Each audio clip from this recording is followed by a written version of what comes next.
নমস্কার, স্বপ্নাবিক নিউজ নেটওয়ার্কে স্বাগত। এবার আগরপাড়া থেকে উদ্ধার হওয়া অস্ত্র ভান্ডার ও তার সাথে গ্রেপ্তার হওয়া নঈম আনসারি ওরফে নেপালি প্রসঙ্গে বিস্ফোরক মন্তব্য করলেন প্রাক্তন তৃণমূল বর্তমানে বিজেপি নেতা প্রাক্তন সাংসদ অর্জুন সিং।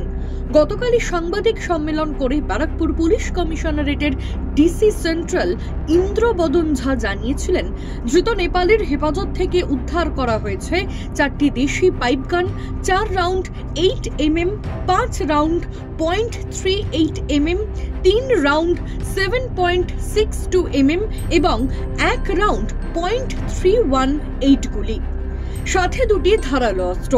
ধৃত নঈম আনসারি ওরফে নেপালিকে 10 দিনের পুলিশ হেফাজতে নিয়ে চালাচ্ছে জিজ্ঞাসাবাদ।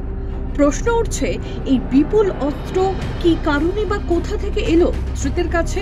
আর এই প্রশ্নের জবাব ব্যারাকপুর শিল্পাঞ্চলের যে মানুষটি সবচাইতে ভালো দিতে পারেন, সেই অর্জুন সিং জানালেন, নঈম আনসারি ওরফে নেপালি শিল্পাঞ্চলের দীর্ঘদিনের পুরনো অস্ত্র ব্যবসায়ী।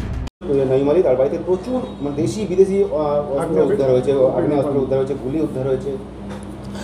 এখন দিদি মমতা ব্যানার্জির রাজ্যে এখন এদেরকে বিজনেসম্যান বলা হয়, যারা এই অস্ত্র রাখছে, অস্ত্র ব্যবসায় করছে। এই নঈম আলী এর একটা ইতিহাস আছে। এই কাসিম বলে একটা ওখানে লিডার ছিল, BCMU লিডার, সিটু, হ্যাঁ সিটু লিডার ছিল, তারই 1 নম্বর লোক ছিল CPM জামানায়। ক্ষমতা যখন চেঞ্জ হয়ে রাতারাতি চেঞ্জ হয়ে তৃণমূলের 1 নম্বর লোক হয়ে গেছে এই নেপালি নঈম আলী উর্ফ নেপালি। আর অফিসিয়ালি ব্যবসা করে, আমি জানি না অতদিন পরে পুলিশ কি করে জানে, একে সবাই জানে। এই অফিসিয়ালি ব্যবসা করে, সরকার যার থাকে তার সঙ্গে থাকে, সরকারি নেতাদেরকে অস্ত্রশস্ত্র দেয়, সরকারি লোকগুলোকে সব ব্যবস্থা করে। এটা ধরা পড়েছে আমার যতটুকু বুঝতে পারছি, কোনো এজেন্সি কোনো ফোন ট্র্যাপ করে পেয়েছে, এজেন্সি ইনপুটের উপরে এটা ধরতে বাধ্য হয়েছে। তবে শেষে তিনি মনে করিয়ে দিলেন, তিনি বর্তমানে বিজেপি নেতা।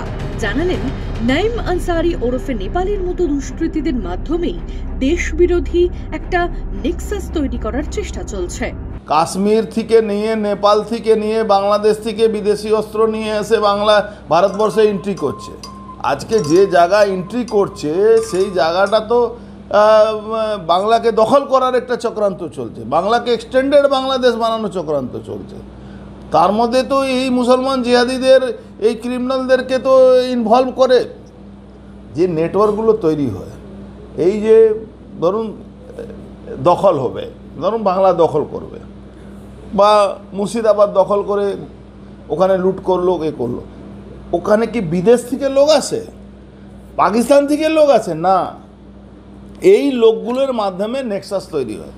যখন মহারাষ্ট্রে বোম্বাইতে যখন বম ব্লাস্ট হয়েছিল, তখন কি পাকিস্তান থেকে লোক এসে বম ব্লাস্ট করেছিল? না, বম ব্লাস্ট হয়েছিল এখান থেকেই।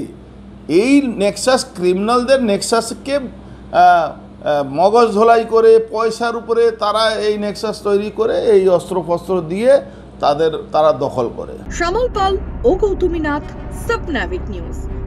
সমস্ত খবরের আপডেট পেতে লাইক করে সাবস্ক্রাইব করুন স্বপ্নাবিক নিউজ। সেই সঙ্গে বেল বাটন প্রেস করতে ভুলবেন না। আপনাদের একটা সাবস্ক্রিপশন আমাদের জন্য অত্যন্ত মূল্যবান। একই সঙ্গে ফলো করুন আমাদের হোয়াটসঅ্যাপ চ্যানেলটিও। জয় হিন্দ।